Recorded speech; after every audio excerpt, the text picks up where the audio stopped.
새벽 기도회에 나오신 성도님들 모두 주님의 이름으로 환영합니다. 오늘 하나님께서 우리에게 주시는 말씀은 로마서 12장 5절 말씀입니다.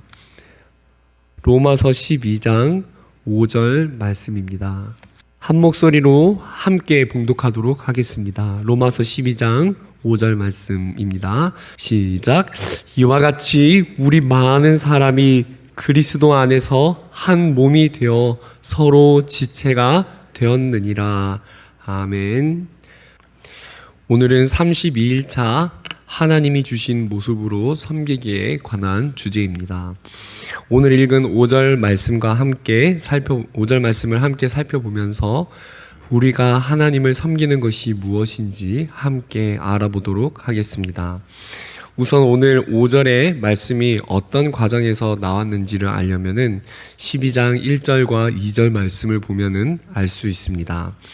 이 구절들은 우리가 많이 암송하는 구절로 이 세상과 다르게, 이 세대들과 다르게 그리스도인이 분별력 있게 거룩하게 구별되어 살 것을 권면하는 내용입니다. 교회가 이 세상과 다르게 살아야 한다고 권면하면서 그 첫 번째 내용으로 언급하는 주된 내용이 바로 오늘 5절의 내용입니다. 우리가 하나님을 섬기되 각자 분량과 역할이 있으므로 그 자리에 따라서 하나님을 섬겨야 한다는 것이 바로 핵심 요지입니다. 자, 이제 5절 내용을 살펴보겠습니다. 5절에서는 우선 교회는 한 몸이다. 하나, 그리스도 안에서 한 몸이라고 말을 합니다. 한 몸이다. 그리스도 안에서 우리는 한 몸이라는 것. 사실 이 말은 당시 시대에 엄청난 의미를 가지고 있습니다. 로마 교회의 성도들이, 구성원들이 참 많았을 텐데 그들이 한 몸이다. 너희들은 한 몸이다. 우리는 한 몸이다. 라고 하는 것은 정말 중요한 의미를 말해줍니다. 왜냐하면은 지금 이 편지를 받는 로마 교회의 공동체원들은 제각각 신분의 차이가 엄청났기 때문입니다. 로마 세계에서 노예에 관해서 잠깐 말씀을 드리자면은 노예는 거의 물건이나 다름이 없었습니다. 사람은 인격이 있지만 노예는 그런 인격체로서 존중을 받기 어려운 시대였습니다.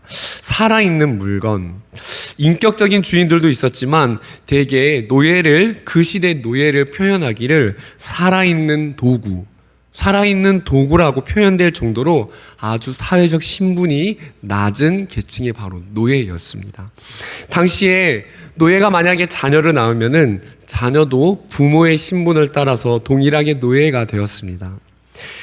노예가 자유인이 될 수 있는 방법이 있었는데 그것은 이방 신전에서 신에게 돈을 아주 많이 바쳐서 신의 이름으로 주어지는 해방을 얻거나 아니면은 그냥 돈을 많이 드리는 방법으로 해방이 될 수 있었습니다. 즉, 노예가 당시에 자유인이 된다는 것은 굉장히 어려운 일이어서 노예와 자유인, 당시 노예는 그 신분적 격차가 엄청난 사람이었습니다. 자, 그런데 오늘 말씀의 1차 독자였던 로마 교회에는 노예들이 아주 많았습니다. 학자들에 따르면은 로마서 16장에 나오는 이름들을 보면은 그 이름이 총 26명의 이름이 거론되는데 그 이름의 형식을 보면은 당시 노예들이 사용하는 이름을 사용하는 자들이 26명 중에 11명이었다는 것을 알 수가 있습니다.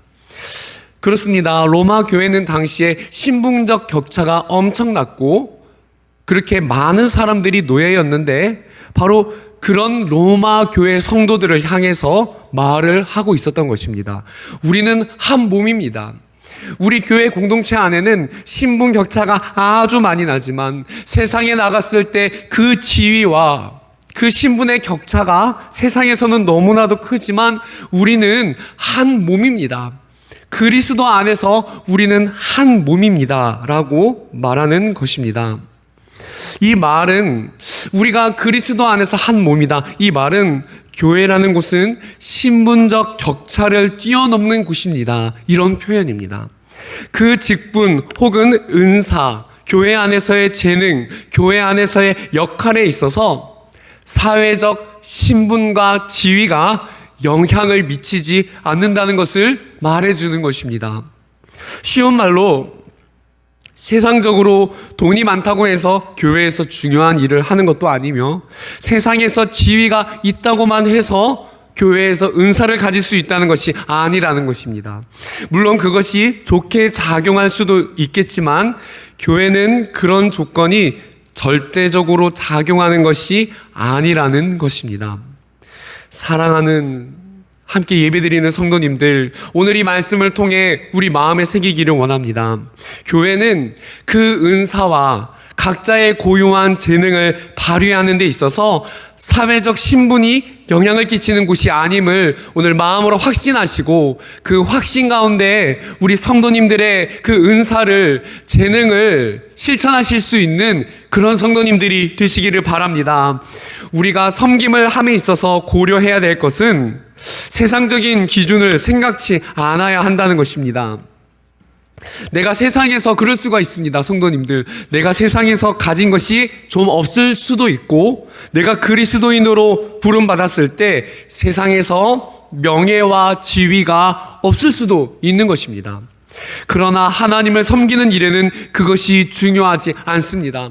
바울은 오늘 말씀을 통해서 우리가 하나님을 섬기는 이 은사에 관해서 우리는 그리스도 안에서 한 몸이고, 그래서 세상에서 어떤 지위가 있든지 우리 각자에게는 하나님이 역할을 주셨고 그 재능을 따라 교회를 섬기게 된다고 말을 하는 것입니다. 하나님을 섬기는 일에 있어서 세상적인 기준으로 세상에 가진 것이 얼마나 많은가는 그것이 그렇게 중요하지 않습니다. 우리는 그런 기준에 얽매여서도 안 되며 의식해서도 안 됩니다. 하나님께서 나에게 우리 교회에서 분명 나를 교회의 성도로 부르셨다면은 내가 감당해야 할 섬김의 위치를, 그 재능을 분명히 주셨음을 확신하고 우리는 섬김의 자리에 나아가야 하는 것이지요. 주님, 제가 감당해야 할 일이 무엇입니까? 주님, 저만이 할 수 있는 은사를 주셨다고 하셨는데 그 은사가 무엇입니까? 우리가 물을 때에 주님은 우리에게 답해 주실 것입니다. 생각으로, 마음으로, 감동으로, 그리고 사람들의 입을 통해서, 현장을 통해 그것을 증명해 주실 것입니다.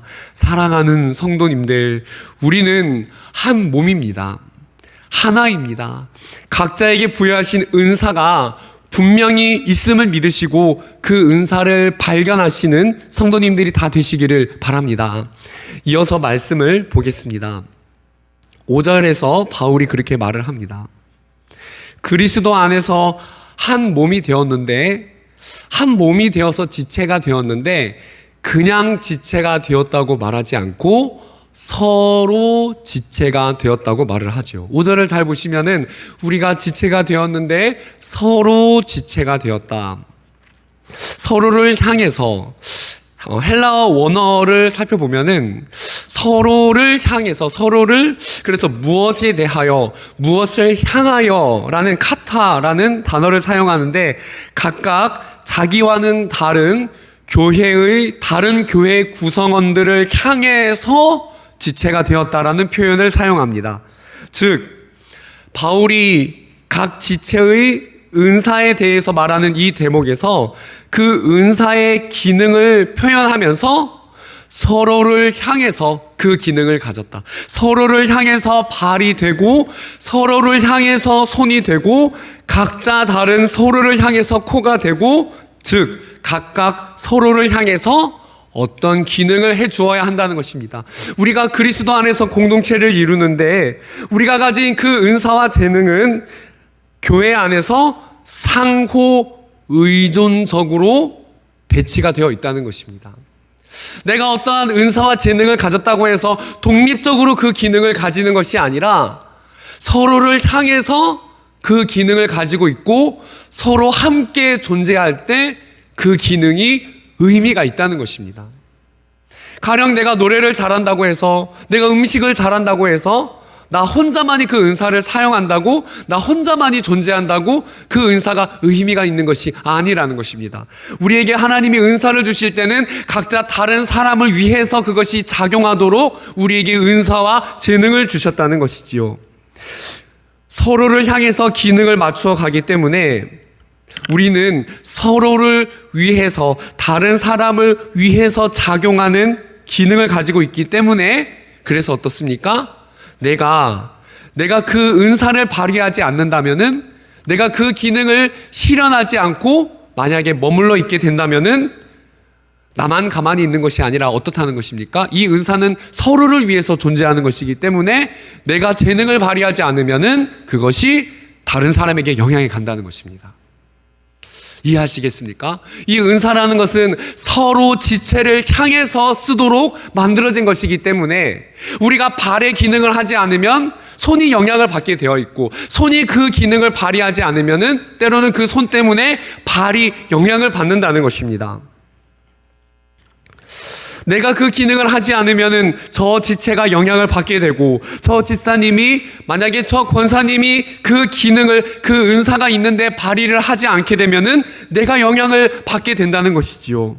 그렇다면은 교회는 어떤 공동체입니까? 교회는 몇 사람만이 그 기능을, 몇 사람만이 특수한 은사를 발휘해서는 건강한 공동체가 될 수 없다는 것입니다. 몸에 많은 기능이 있듯이 모든 지체가 함께 그 은사를 발휘할 때 몸이 건강하다는 것이지요.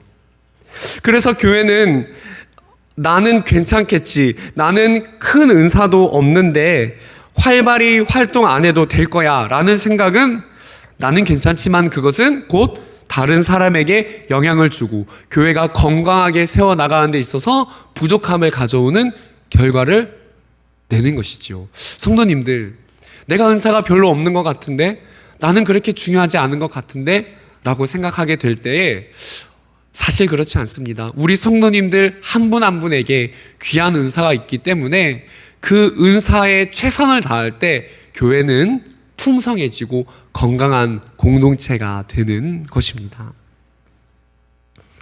성도님들, 공동체는 함께 서로 각각의 은사가 있음을 믿고 그 고유한 각자의 은사를 발휘하게 될 때 우리 모두가 건강하게 성장함을 믿으시기를 바랍니다. 그래서 교회는 사랑이 근원이 되는 것입니다. 사랑이 반드시 바탕이 되어야 하는 이유가 바로 여기 있는 것입니다. 왜 그렇습니까? 바울이 은사가 많았던 고린도 교회에 그렇게 말하지 않습니까? 은사가 많은 고린도 교회에 사랑이 가장 중요합니다. 은사를 실현하는 데 있어서 가장 중요한 것은 무엇이라는 것이죠? 사랑이라는 것이죠. 왜 그렇습니까? 그것은 우리가 지체를 가졌는데 서로를 향해서 기능을 하기 때문에 사랑을 잃게 되면은 우리가 아무리 많은 은사가 가져도 소용이 없다는 것이지요. 그래서 우리는 한 몸으로 부름을 받았고 서로를 위해 그 기능을 발휘하는 것입니다. 사랑이 깨지게 되면은요, 서로를 필요 없어 라고 말을 하게 되고 일을 해도 연합을 하지 못하게 되죠. 하나님은 우리가 서로를 도와줄 수 있게 상호 보완하도록 우리에게 은사를 주셨는데 나는 너가 필요 없어, 나는 너가 미워 라고 말을 하게 될 때 교회는 건강한 능력을 잃어버리게 되는 것이지요. 사랑하는 성도님들, 오늘 보잘것없어 보이는 나도, 때로는 보잘것없어 보이는 내 은사도 하나님께서 주신 공동체의 귀중한 은사고요. 또 미워 보이는, 때로는 싫어하는 저 지체도 중요한 은사를 가진 사람임을 믿으시고요. 사랑 안에 하나가 되어서 각자의 은사를 서로 잘 발휘하여서 상호 보완적인 교회를 이루어 가시는 귀한 성도님들 되시기를 축원드립니다. 마지막으로 이 5절 말씀의 은사의 방향성을 정리하면서 말씀을 맺고자 합니다. 바울은 우리가 서로 각 지체가 한 몸을 이루되 그리스도 안에서라고 말을 하고 있습니다. 각 지체는 그리스도 안에서 기능을 발휘하는 것입니다. 에베소서와 골로새서에서 그리스도를 머리라고 자주 표현하는데요. 머리는 어떤 곳입니까? 우리가 한 몸을 가졌는데 예수님께서 머리이십니다. 머리는 어떤 곳입니까? 머리는 지휘를 하는 곳이지요. 머리는 지체가 기능을 하되 지시를 내리는 곳입니다. 즉, 우리는 각자 은사와 재능을 가졌으되 그리고 상호 보완적으로 가졌으되 그것을 어떻게 사용하는 곳입니까? 우리가 은사를 가졌으되 주님의 지시를 따라서 주님의 뜻을 따라서 그것을 사용할 때 온전하고 아름답게 되는 것입니다.